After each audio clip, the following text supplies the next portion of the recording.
pessoal, tudo bem com vocês? Antes de tudo, eu quero agradecer a todos aqueles que estão assistindo o vídeo.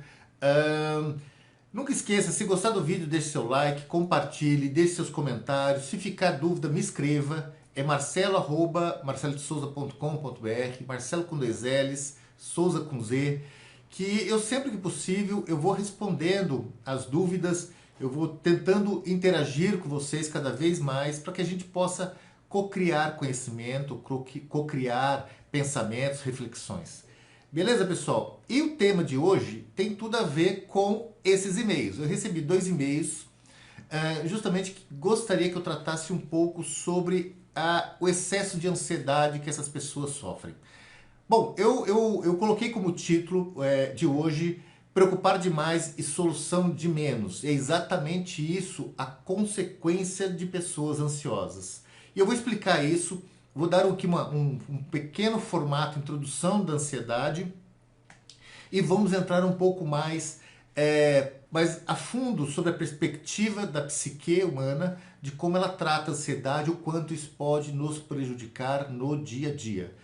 Bom, antes de tudo, é preciso entender que a ansiedade é um fator positivo para o ser humano. A ansiedade ela é uma coisa, é uma condição necessária, é um processo químico necessário do ser humano. Por quê? Porque a ansiedade é uma maneira de nós, humanos, saber lidar com a perspectiva futura de uma maneira mais estratégica, de uma maneira mais lógica, mais cognitiva, mais bem pensada. Então o objetivo da ansiedade é que alguns problemas, algumas condições do dia a dia, a gente consiga antecipar aquilo que a gente espera que vai ser consequência das nossas ações e aí saber trabalhar de uma maneira mais lógica, mais estratégica, de uma melhor maneira para que a gente sofra menor impacto sobre aquilo que está por acontecer. Isso é uma ansiedade positiva, ou seja, aquilo que efetivamente é a intenção da ansiedade para o ser humano.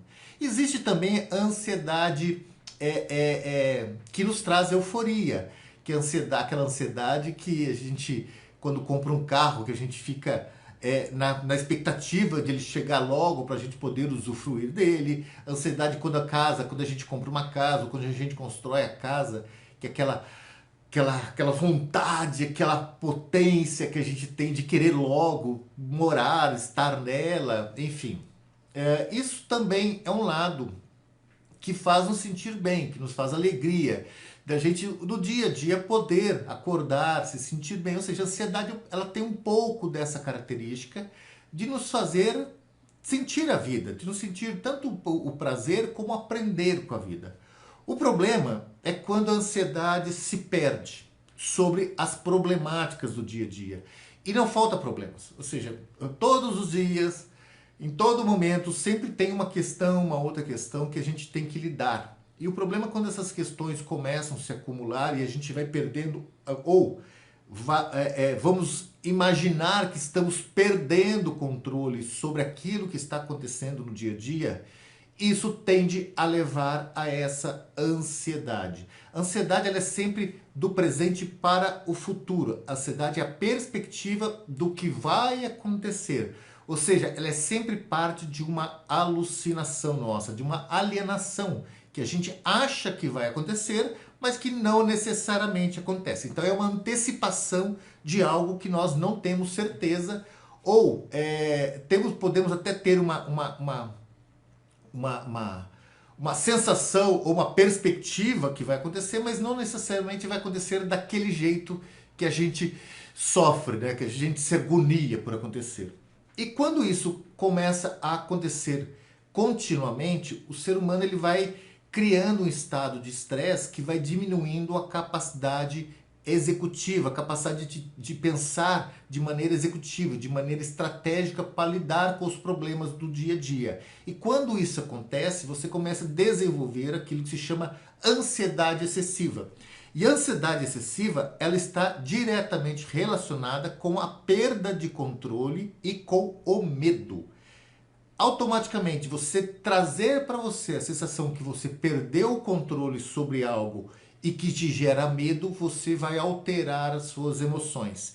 E quando nós alteramos nossas emoções de maneira negativa, a gente vai perdendo o poder de conscientização da realidade no qual nós estamos presentes.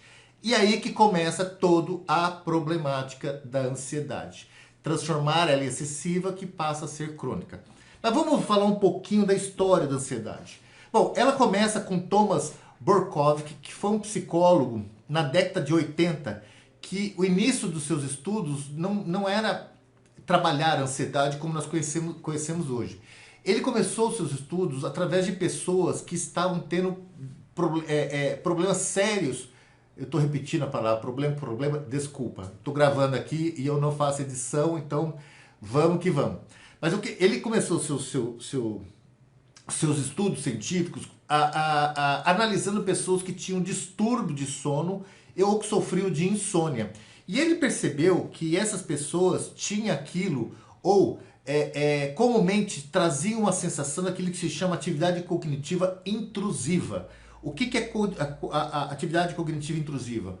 É pessoas que sofriam de pensamentos indesejáveis, que em determinado momento, quando o dia a dia terminava, ou seja, chegava a noite, que deveria se acalmar, a gente deveria entrar no processo ali de se acalmar, de se tranquilizar, de se preparar para descansar. O cérebro era cometido de um monte de pensamentos negativos, pensamentos de problemas, pensamentos desagradáveis, inclusive até pensamentos violentos. E ele percebeu que aquilo gerava um estado na pessoa, que a pessoa se sentia afoita e alterava o processo físico da pessoa, o processo biológico da pessoa, fisiológico da pessoa, com alteração no batimento cardíaco, alteração da pressão, alteração do processo digestivo, ou seja, algo acontecia com essas pessoas que traziam esse tipo de atividade cognitiva intrusiva, de pensamentos acelerados e problemáticos. Em 1990, Burkowski traz o primeiro estudo e uma maneira de fazer avaliações com alguns traços para identificar pessoas que sofriam dessa ansiedade excessiva. E ele percebeu que além da ansiedade excessiva, existia as pessoas que sofriam de uma ansiedade crônica, que eram pessoas que eram completamente inquietas, que não conseguiam ter pensamentos muito concisos, que se perdia, que não conseguia se concentrar facilmente, pessoas que se sentiam agitadas, tinha aquele tipo, o pé inquieto, ficava mexendo, ficava a respiração mais ofegante, as pupilas quase sempre dilatadas. Ele percebeu que isso era um tipo de ansiedade que estava acima daquela que ele estava percebendo com as pessoas que traziam esses problemas, essas ideias intrusivas, quando fora dos momentos de estresse. E isso é o que ele chamou de TAG, que é o transtorno de ansiedade generalizada. E é muito interessante que dentro dos seus estudos ele fundamentou essa sua pesquisa científica, essa sua hipótese científica, através de 3 pontos: o excesso de pensamento, a tentativa de evitar resultados negativos e a pessoa trazer para ela uma condição de inibir as emoções. Bom, em resumo, o que quer dizer isso? Essas pessoas tinham um excesso de pensamento, ou seja, todas as decisões que ela tomava, ela ficava pensando no resultado dessas decisões.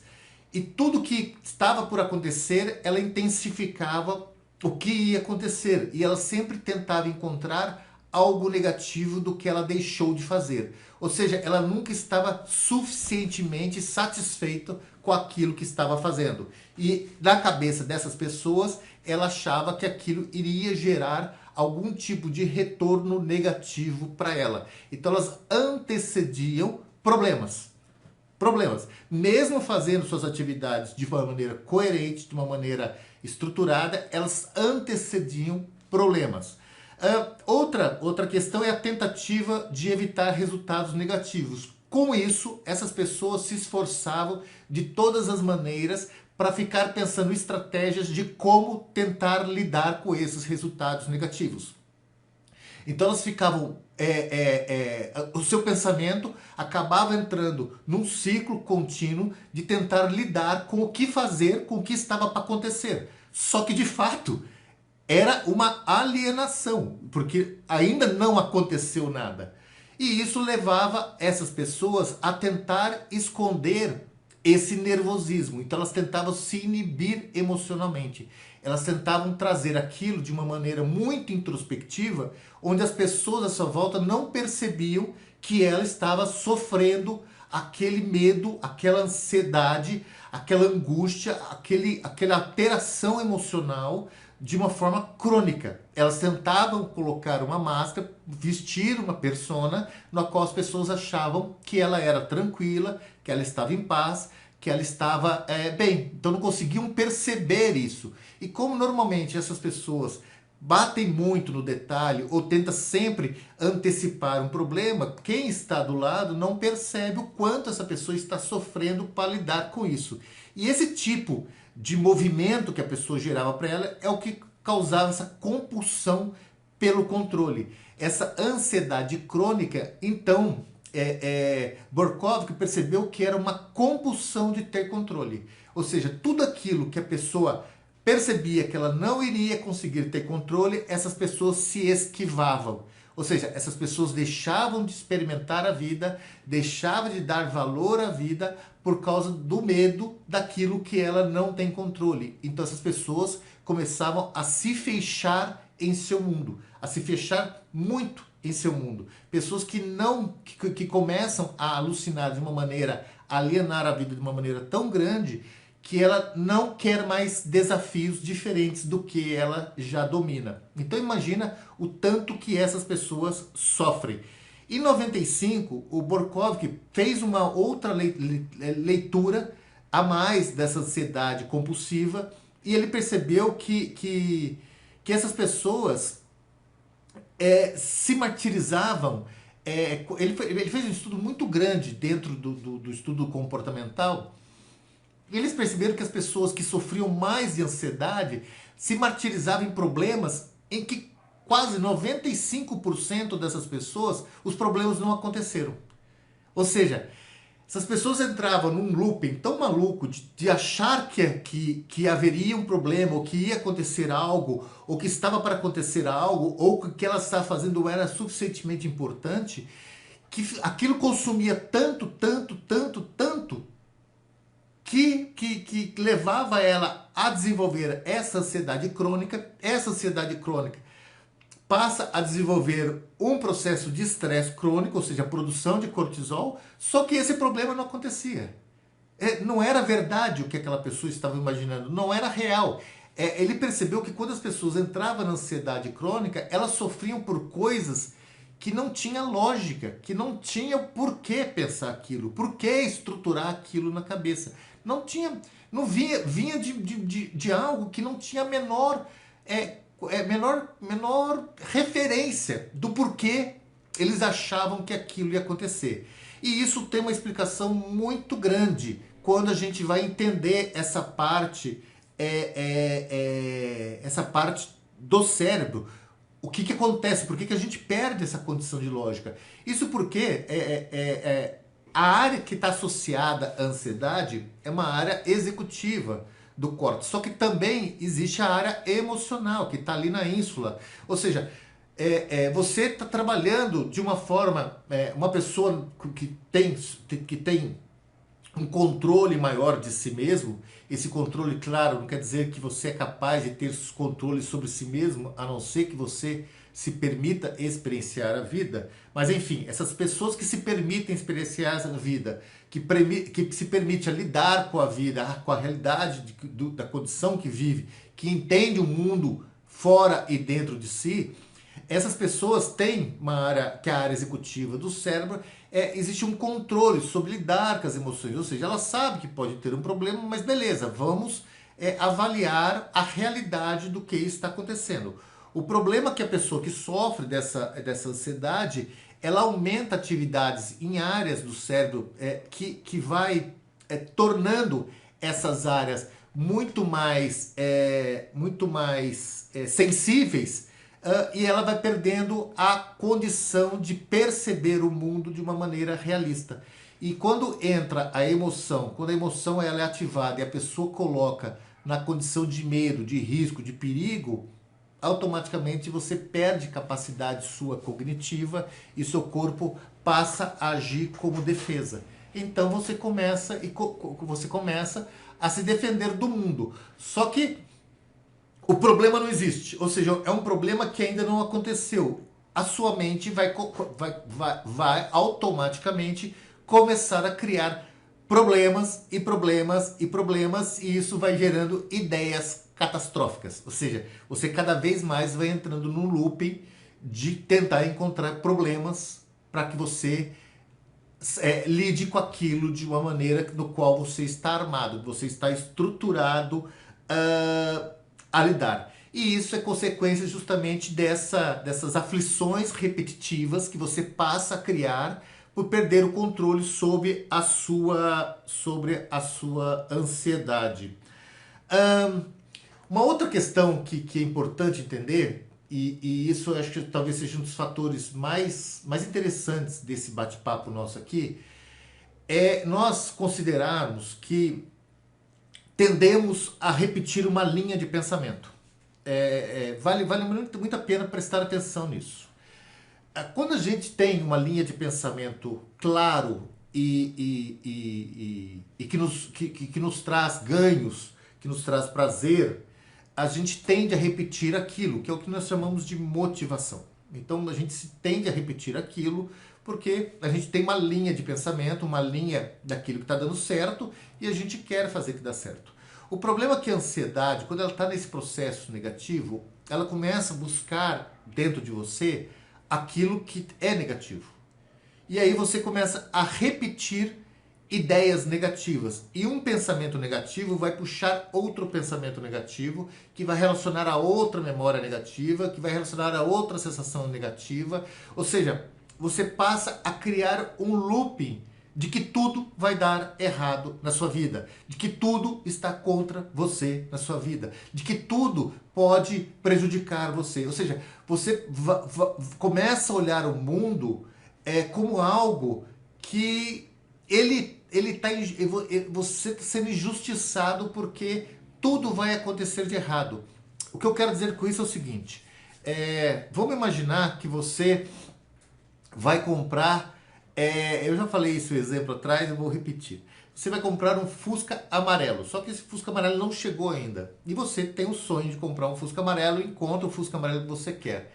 E você, antes de comprar esse Fusca amarelo, você nunca vê um Fusca amarelo. Mas quando você compra o Fusca amarelo, você começa só a ver Fusca amarelo. Por quê? Porque seu pensamento ele vai buscar aquilo que está em você e que tem uma emoção em você, euforando a partir de memórias de uma intenção do que você está buscando. Isso acontece tanto com a emoção como o sentimento. Se a gente começar a olhar para as coisas negativas, a gente vai ver tudo é negativo. Porque a emoção negativa, ela tem um apelo muito maior na psicologia humana. Por quê? Porque aquilo que está nos fazendo mal, a gente quer se proteger. Então, como a gente quer se proteger e a gente não quer que faz mal, a gente começa a olhar tudo aquilo que está fazendo mal. Só que, como você está no processo de emoção alterada e constrói um sentimento alterado, esse sentimento é construído a partir de uma alucinação, uma alienação que você faz da vida. Então, o que eu quero dizer é que perceba que quando a gente começa a se preocupar muito, transformar a ansiedade numa ansiedade crônica e achar que o mundo está dando errado para você, você acha que vai dar errado. E você vai antecipar isso. Isso faz a gente perder grandes oportunidades na vida. Porque às vezes a gente entra no processo... lembra aquela máxima que diz que desgraça pouca é bobagem? Ou seja, que quando algo acontece já vem um caminhão de problemas e nos atropela? É mais ou menos essa ideia do que nossa mente meio que faz. Porque mesmo ali a luz verde... Faça isso que vai dar certo, faça isso que vai dar certo, faça isso que vai dar certo, tá aqui, tá pulando, tem um letreiro gigante na sua frente, fala, cara, faz isso aqui que vai dar certo. você vai estar preocupado com aquilo que está dando errado. Você descarta todas as possibilidades positivas e só olha para aquilo que está dando errado, aquilo que está te fazendo mal. Por quê? Porque a proposta é que você se defenda daquilo e aquilo não te prejudique de alguma forma. Então, isso é um processo importante. Esse é um processo importante da gente entender como a vida funciona. Só para você ter uma ideia, tem um estudo que eu até anotei aqui, que foi feito dentro da psicologia social com as pessoas que não trazia dentro dela uma questão de ansiedade e pessoas que tinham essa condição de gerar essa ansiedade negativa, essa ansiedade de ver o mundo sobre o aspecto negativo. E elas foram convidadas, sem saber, claro, do porquê estava ali, para escrever uma redação sobre a vida. Escrever uma redação sobre algo da vida. E elas iriam ver um filme, assistir um filme. Só que, antes de começar o filme, houve uma palestra, que nessa palestra só foi falado acidentes, problemas, doenças, só questões negativas. E depois da palestra foi passado um filme sobre a vida de um personagem, mas nada tinha de negativo. As pessoas que não tinham um problema dessa ansiedade crônica escreveram a palestra em forma do mais realista possível do filme. E as pessoas que tinham essa ansiedade crônica distorceram completamente o filme, ou grande parte do filme, olhando o filme sobre uma perspectiva negativa. Então perceba que se a gente se permite viver essa luta nossa, essa atividade nossa, de tentar achar só o lado negativo das coisas, a gente não consegue se permitir a ver o positivo. Lembre sempre que a emoção negativa, ela sempre traz o apelo de luta, fuga, ou seja, ela sempre traz o apelo de resposta para se proteger, para a gente se sentir, de alguma forma, se sentir protegido para que aquilo não nos atinja. O problema é que aquilo não vai nos atingir porque é uma alienação da cabeça. Outra questão que foi percebido também pela ciência com pessoas que têm essa ansiedade crônica é que essas pessoas, elas trabalham, existe o sistema nervoso simpático e parasimpático. A questão do sistema nervoso simpático e parasimpático, o simpático ele entra em atividade quando a gente está em estado de defesa, ou seja, batimento cardíaco acelera, a pressão, as atividades secundárias, elas são momentaneamente tirada ali da prioridade, é passado só aquilo que efetivamente nos coloca de uma forma que a gente pode lutar, que a gente pode correr, ou que a gente possa paralisar, se esconder, enfim. E essas pessoas que vivem essa ansiedade crônica, elas vivem com esse sistema alerto. O problema é que quando a gente passa o perigo, entra o sistema parasimpático, que é o que vai nos trazer o alívio, para que as coisas voltem ao normal. Essas pessoas não conseguem voltar a esse normal, porque o corpo está acelerado, o corpo está sobre uma perspectiva dessa condição de defesa. Então isso é o que a ansiedade causa.